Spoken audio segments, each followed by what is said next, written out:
Hi everyone, back to basic series में आप सबका स्वागत है। पिछले लेक्चर वीडियो में हमने डिस्कस करा बैंक रिकंसिलिएशन स्टेटमेंट होता क्या है, उसका मीनिंग क्या है, कारण क्या है कि हमें रिकंसिलिएशन की जरूरत पड़ती है। आज हम डिस्कस करेंगे इसके कुछ एमसीक्यूज।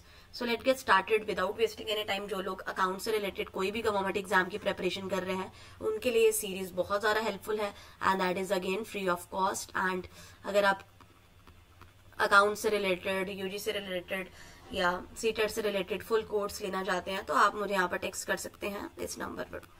बहुत ही नॉमिनल प्राइजेस पर आपको मिल जाएंगे।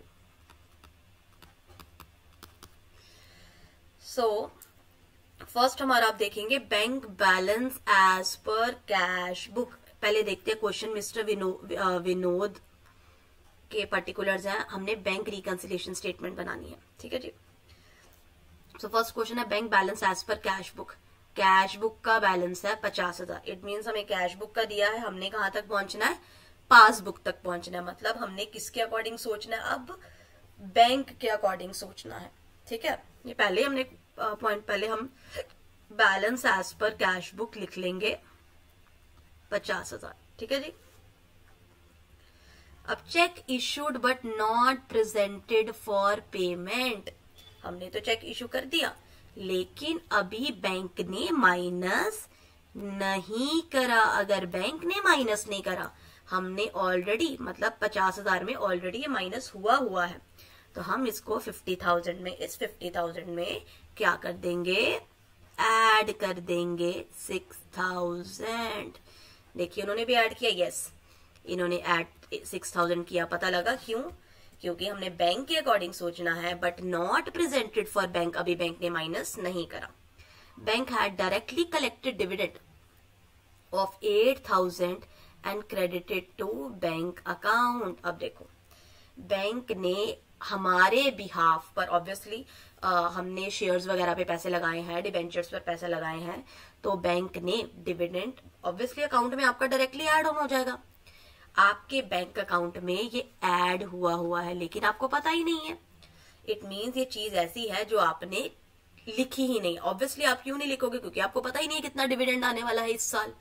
तो आपने प्लस नहीं करा तो आप क्या करोगे, प्लस कर दोगे।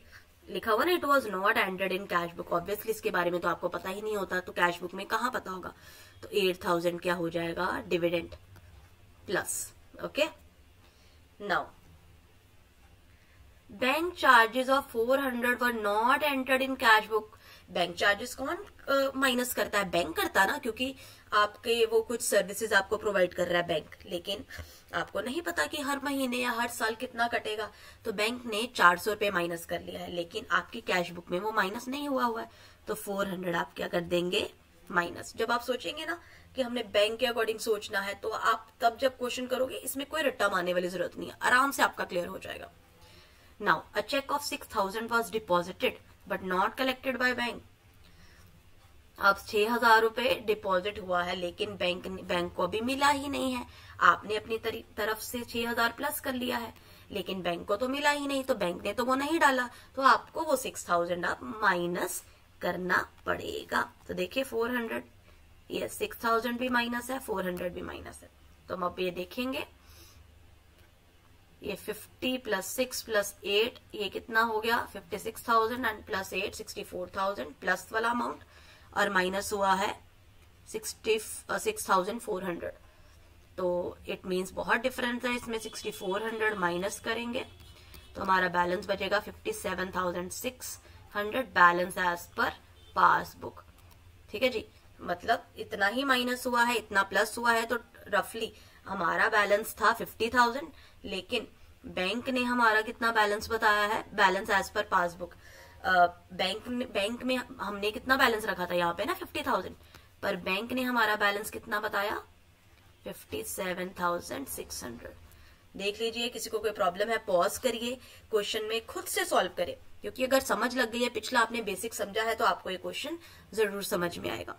एक और क्वेश्चन करेंगे, again balance as per cash book है, हमने क्या बनाना है, बैंक क्या कहते हैं, पासबुक, बैंक के अकॉर्डिंग चलना है। तो कैश बुक का 54,000 है हमारा बैलेंस, तो ये प्लस हो जाएगा। 100 bank incidental charges debited to Anil and company account which is not recorded in cash book. Again 100 रुपए उन्होंने खर्चा अपना बैंक इंसिडेंटल चार्जेस, बैंक ने किसी तरीके का कोई चार्ज लगाया है आप पर, ठीक है जी। तो आपने क्या करा, आपको तो पता ही नहीं बैंक ने क्या चार्ज लगाया है, ठीक है ना। तो अब आप क्या करेंगे, इसको माइनस कर लेंगे। सो एक बार लिख लीजिए इंसिडेंटल चार्जेस क्या होते हैं, ठीक है।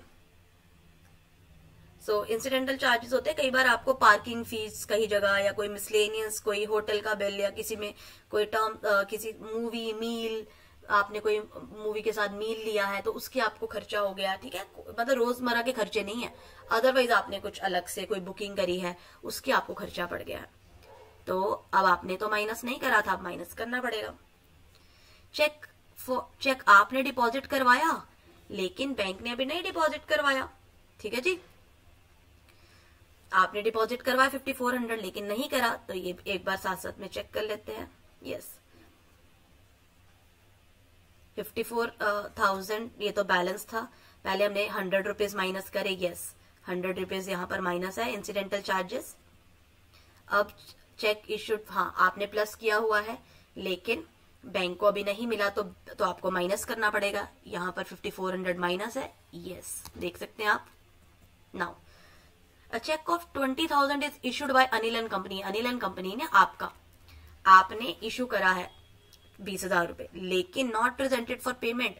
अभी बैंक को मिला ही नहीं है पेमेंट के लिए। इट मीन्स पेमेंट आपने माइनस करा है, क्योंकि आपने इशू करा है, आपने अपने में 20,000 माइनस कर दिया, लेकिन अभी प्रेजेंट नहीं हुआ बैंक को फॉर पेमेंट। पेमेंट मतलब खर्चा, बैंक ने अभी माइनस नहीं करा, तो आपको उस बैंक के अकॉर्डिंग चलना है, तो आपको भी प्लस करना पड़ेगा। सो देखेंगे यस ये 20,000 यहाँ पर प्लस हुआ है, तो आपके अकॉर्डिंग बैलेंस था 54,000, ये डिफरेंसेस हुए, और ये 54 प्लस 20 74,000, और लेकिन ये माइनस करने पड़ेंगे, जिससे आपका ये बैलेंस हो जाएगा 68,000।